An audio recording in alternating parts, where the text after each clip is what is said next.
곧 세상에 각 사람에게 비추는 빛이 있었나니 그가 세상에 계셨으며 세상은 그로 말미암아 지은 바 되었으되 세상이 그를 알지 못하였고 자기 땅에 오매 자기 백성이 영접하지 아니하였으나 영접하는 자 곧 그 이름을 믿는 자들에게는 하나님의 자녀가 되는 권세를 주셨으니 이는 혈통으로나 육정으로나 사람의 뜻으로 나지 아니하고 오직 하나님께로부터 난 자들이니라. 말씀이 육신이 되어 우리 가운데 거하심에 우리가 그의 영광을 보니 아버지의 독생자의 영광이요 은혜와 진리가 충만하더라. 요한이 그에 대하여 증언하여 외쳐 이르되 내가 전에 말하기를 내 뒤에 오시는 이가 나보다 앞선 것은 나보다 먼저 계심이라 한 것이 이 사람을 가리킴이라 하니라. 우리가 다 그의 충만한 데서 받으니 은혜 위에 은혜로라. 율법은 모세로 말미암아 주어진 것이요 은혜와 진리는 예수 그리스도로 말미암아 온 것이라. 본래 하나님을 본 사람이 없으되 아버지 품 속에 있는 독생하신 하나님이 나타내셨느니라. 아멘. 아멘. 네, 성탄을 이제 다음 주면 우리가 함께 기념합니다. 예수님께서 탄생하신 날은 그 누구도 알지 못합니다. 성경 기록에도 없고요. 역사 어디 기록에도 없습니다. 예수님께서 존재하신 것은 분명한데 그분의 탄생일은 알려지지 않았습니다. 다만 약간 짐작을 할 뿐입니다. 짐작해서 날짜를 하되 지금 현재 우리가 기념하는 12월 25일 그때 정도는 아닐 거라는 것이 일반적입니다. 그래서 성탄절은요. 예수님이 태어나신 날이 아니라 탄생을 기념하는 날입니다. 이에 대해서는 생각을 좀 바르게 가져야 됩니다. 왜 하필 또 교회는 그날 기념했을까? 원래 12월 25일이요. 유럽에서 미신으로 꽉 찬 날이었다고 합니다. 태양신을 숭배하고 그날 온갖 미신적인 풍습들이 음행들이 가득했던 날이라고 합니다. 그 날을 교회가 이날을 이렇게 미신 풍습의 날이 아니라 하나님이 거룩한 날로 바꿔야 되지 않겠느냐 해서 그 날을 성탄절로 한 겁니다. 그래서 그때부터 유럽에는 성탄절에 원래는요, 거룩한 문화가 형성되기 시작했습니다. 지금은 성탄절이 조금은 좀 다른 문화가 점점 좀 개입하는 것 같습니다. 하지만 원래는 거룩한 문화로 형성된 날이 12월 25일입니다. 그래서 12월 25일은 어떻게 보면 이 땅 가운데 교회가 하나님의 문화를 선교했던 날, 거룩한 문화를 선교한 날로 굉장히 의미 깊은 날인 거죠. 이런 성탄절에 우리가 기다리면서 예수님의 탄생과 오심을 다시 한번 생각해 볼 필요가 있습니다. 그래서 성탄절 즈음에는 예수님의 탄생과 그분의 오심에 대해서 함께 성경 말씀 묵상하고 그에 대해서 우리 마음속에 좀 담아보는 시간을 갖습니다. 예수님의 탄생에 대해서 가장 어떻게 보면 높은 차원에서 이야기하는 말씀이 여기 요한복음입니다. 예수님께서 사람으로서 아주 낮은 차원의 예수님, 사람이 되신 차원의 예수님 이야기는 어디에 있냐 그러면 누가복음에 있습니다. 가장 낮습니다. 그래서 예수님께서 만나는 사람, 예수님의 탄생을 기념하러 온 사람들이 누구냐 그러면 가장 낮고 낮은 사람들입니다. 목자들. 베들레헴 들판했던 목자들입니다. 이스라엘 민중이라면 가장 어떻게 보면 그날 쉬지도 못하고 다른 사람의 양을 치거나 자기 양을 쳤지만 아주 가난한 사람들일 겁니다. 아니면 심지어 베두힌족일 수도 있습니다. 이스라엘 민족이 아니라 그런 사람일 수도 있습니다. 그런 사람들이 온 예수님을 만난 장면이 누가복음이에요. 그보다는 좀 더 인간 가운데서도 사람으로 오신 예수님 가운데서 좀 더 격상한 예수님의 탄생을 기념하는 게 있습니다. 그게 마태복음입니다. 마태복음은 왕으로서 태어나신 예수님입니다. 그래서 동방 박사들이 왕의 탄생 때 받는 예물을 받는 장면으로 마태복음 이야기합니다. 그런데 요한복음은 그런 사람으로 탄생된 부분을 말하지 않습니다. 아예 하나님이 사람이 되셨다라는 놀라운 이야기를 합니다. 이걸 우리가 흔히 인카네이션 또는 성육신 이런 표현으로 교회 안에 새로운 언어로 쓰고 있는 그 표현이 여기 요한복음에 있습니다. 예수님께서는요, 여기 요한복음의 근거로 보면 생명의 말씀이십니다. 예수님은 요한복음에서 예수님을 말하는 정체성입니다. 그분은 하나님이십니다. 예수님은 창조주이십니다. 예수님은 그리고 참 빛이십니다. 그게 여기 요한복음 1장에서 말씀하는 예수님의 정체성입니다. 말씀인데 태초에 말씀이 계시니라. 이 말씀 속에 뭐가 담겼다? 생명이 담겨 있다. 그래서 이걸 합쳐서 나중에 요한 1서를 보시면 생명의 말씀, 태초로부터 있는 생명의 말씀이라고 표현합니다. 그래서 요한복음에 예수님은 생명의 말씀이신 예수님이십니다. 그리고 그분이 하나님과 함께 계셨고 그분이 누구시다? 하나님이시다. 그리고 18절에 한 번 더 반복합니다. 여기까지 프롤로그라 그러죠. 요한복음의 프롤로그입니다. 1장 1절부터 18절까지가 18절에 다시 한 번 말합니다. 하나님 품속에 계신 독생하신 하나님이라고 예수님을 표현합니다. 예수님은 하나님이시라는 거죠.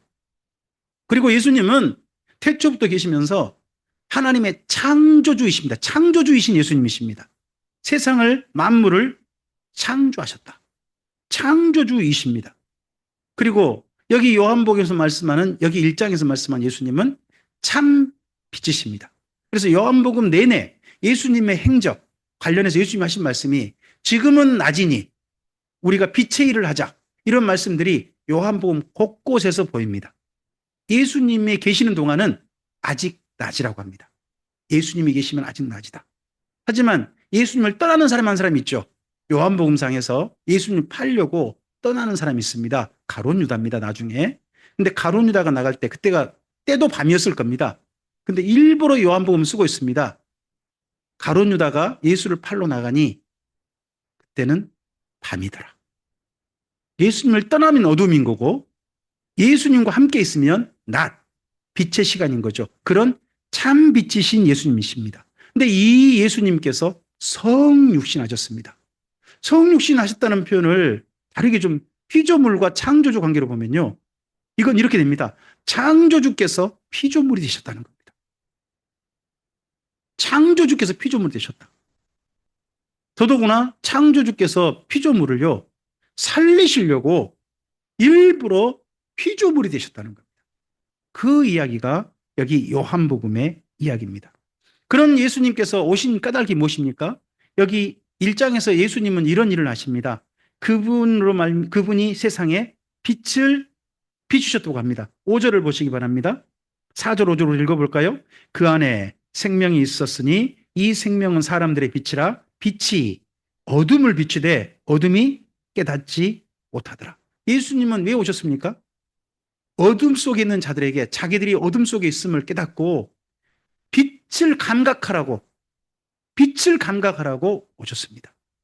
우리가요, 밤에 잘 때는요, 어두워야 잡니다. 그리고 깰 때 있지 않습니까? 깰 때 빛을 느낄 수 있습니다.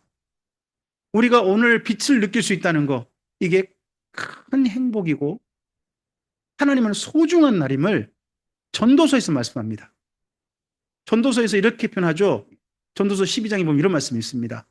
사람이 해를 보면 이건요, 아름다운 거란 겁니다.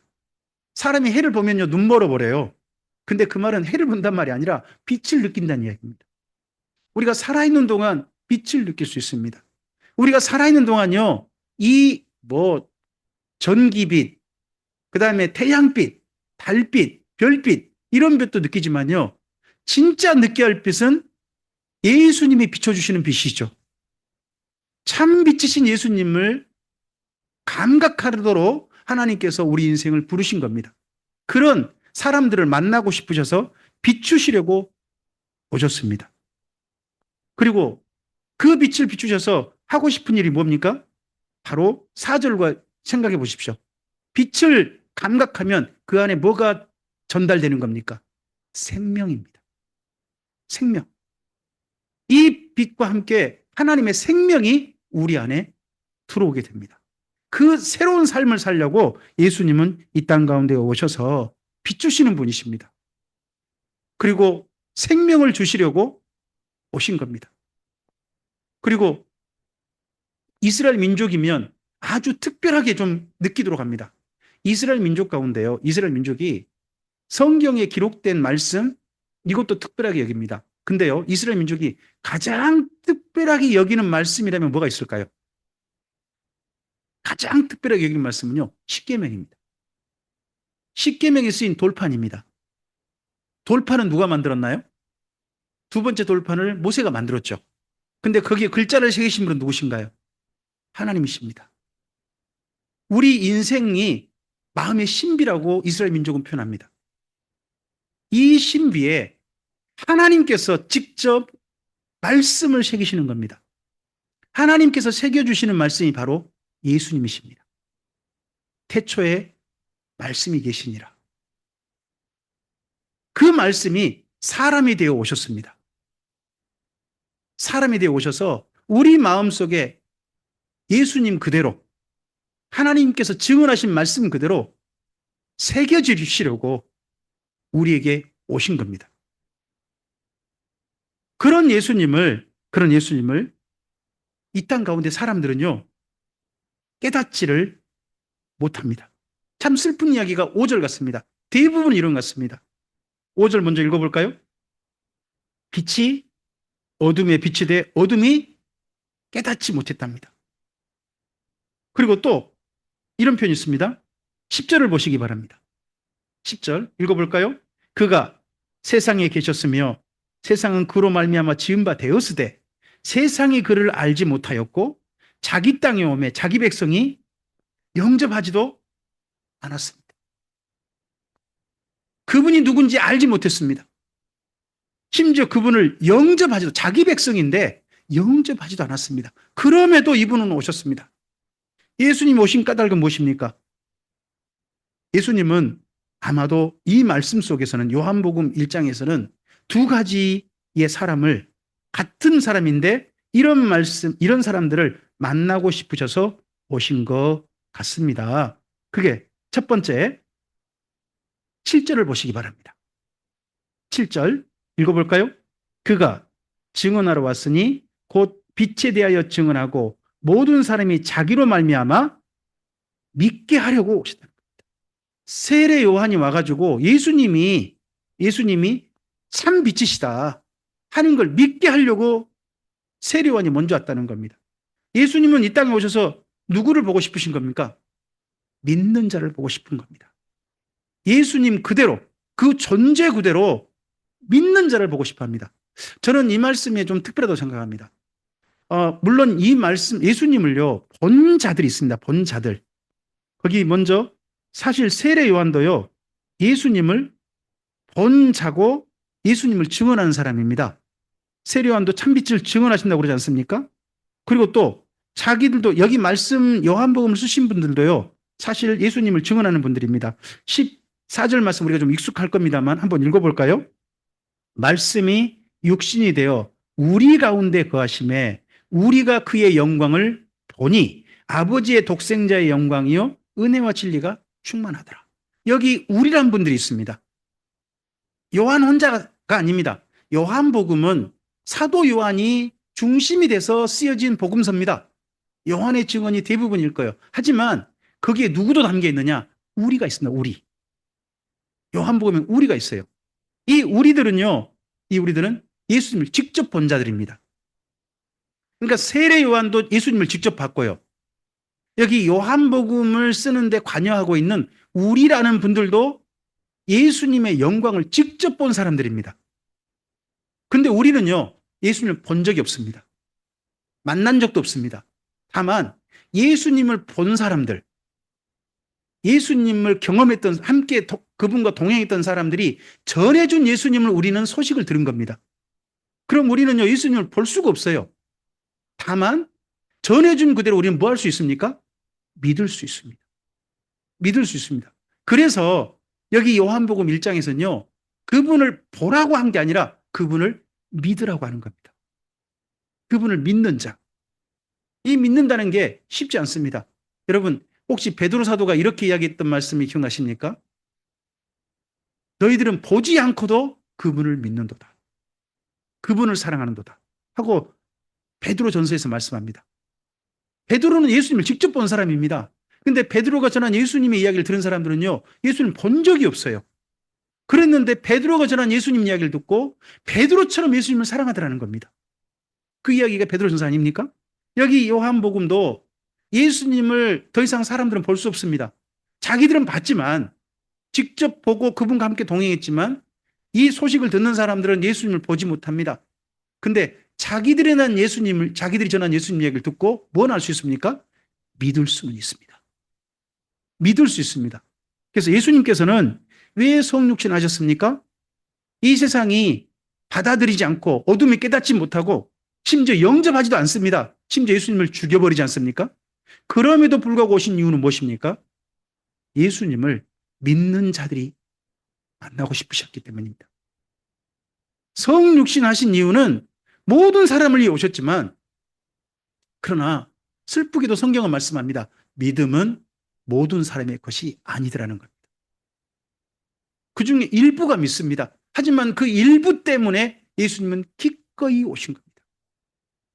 그 일부를 주님의 사람으로 만나시려고, 그 일부에게 예수님의 생명, 예수님의 빛, 예수님의 말씀, 이 모든 것을 고스란히 그 속에 전해주시려고, 담게 해주시려고 기꺼이 오신 겁니다. 그래서 첫째, 믿는 자입니다. 그리고 또 하나가 있죠. 그게 뭡니까? 바로 그분을 영접하는 겁니다. 믿는다는 말을 다르게 표현하면 영접입니다. 12절을 볼까요? 12절 읽겠습니다. 영접하는 자, 곧 그 이름을 믿는 자들에게는 하나님의 자녀가 되는 권세를 주셨다 합니다. 앞서 우리는 믿는다를 생각했지 않습니까? 근데 믿는다는 건 뭡니까? 예수님을 기꺼이 내 안으로 영접하는 겁니다. 이전에 내 세계 속에 예수님은 없었습니다. 내 삶 속에 예수님은 고려 대상이 아니었습니다. 근데 예수님을 기꺼이 내 삶의 자리에 모신 겁니다. 여러분, 그냥 내 삶에 스쳐 지나가는 손님일 수도 있고요. 잠깐 잠자는 누구도 있을 수 있습니다. 근데 그게 아니라 예수님이 어떤 분이십니까? 영접할 분이 됩니다. 영접한다는 것은 누군가를 맞아들일 때 최고로 환영하는 행동을 가리켜서 영접한다고 한 겁니다. 실제 헬라어가 그렇습니다. 그냥 우리 집에 오신 손님 정도가 아닙니다. 극진히 모시는, 큰 기쁨으로, 큰 감격으로 그렇게 모시는 바로 그분인 겁니다. 그분이기에 영접입니다. 그럼 믿는다는 건 무엇입니까? 예수님을 믿는다는 것은 예수님이 존재하셨다, 계셨다 정도가 아닙니다. 예수님을 내 삶의 자리에 내 삶을 새롭게 하고 나에게 빛이 되어 주실 것이고 나에게 생명이 되시고 나를 사랑하시고 나를 위해서 기꺼이 이 땅 가운데 오신 많은 사람들이 그분을 예면할 금에도 불구하고 나 한 사람 때문에 기꺼이 오신 예수님을 내가 감격해서 내 삶의 자리로 그분을 맞아들이는 겁니다. 그게 영접입니다. 그런 영접하는 자들을 예수님께서 기꺼이 또 이렇게 되길 원하십니다. 그게 12절에 보면 뭡니까? 하나님의 자녀가 되게 하시는 겁니다. 하나님의 자녀가 되게 하신 겁니다. 여기에 한 가지 조금 18절과 좀 비교를 해보셔야 됩니다. 비교. 하나님의 자녀가 되게 하셨는데 18절 우리 함께 읽어볼까요? 본래 하나님을 본 사람이 없으되 아버지 품속에 있는 독생하신 하나님이 나타내셨습니다. 예수님을 어떤 분으로 소개합니까? 독생하신 하나님이면요, 하나님의 아들이신 겁니다. 아들 하나님이십니다. 그런데 예수님을 영접하는 자들에게는 거기 12절에 어떤 사람이 되기를 원하셔서 그들이 영접하기를 원하신 겁니까? 하나님의 자녀, 하나님의 아들, 딸이 되기를 원하셔서 그렇게 하신 겁니다. 세상에 피조물인 우리가 예수님만이 누리실 수 있는 하나님의 아들, 성자 예수님의 그 권위, 그 정도는 아니겠지만 세상에 우리들이 하나님의 자녀가 됐습니다. 그래서요, 나중에 바울 사도는 이렇게 감격으로 말합니다. 예수님은요, 기꺼이 우리를 위해서 맏아들이 되셨다는 겁니다. 장자가 되셨다는 겁니다. 독생자 정도가 아니라 장자가 되셨다는 겁니다. 우리들이 그분과 가족이 된 겁니다. 세상에 예수님 덕분에. 그래서 영접한 자들은 예수님을, 그분을 만난 자들은 이제 참 빛을 만난 자들이 됩니다. 저는 그래서 이제 성탄절이 된다면 우리가 예수님과 같은 왜 우리에게 오셨는가를 생각하고 우리 또한 그분과 같은 직임을 새롭게 해야 됩니다.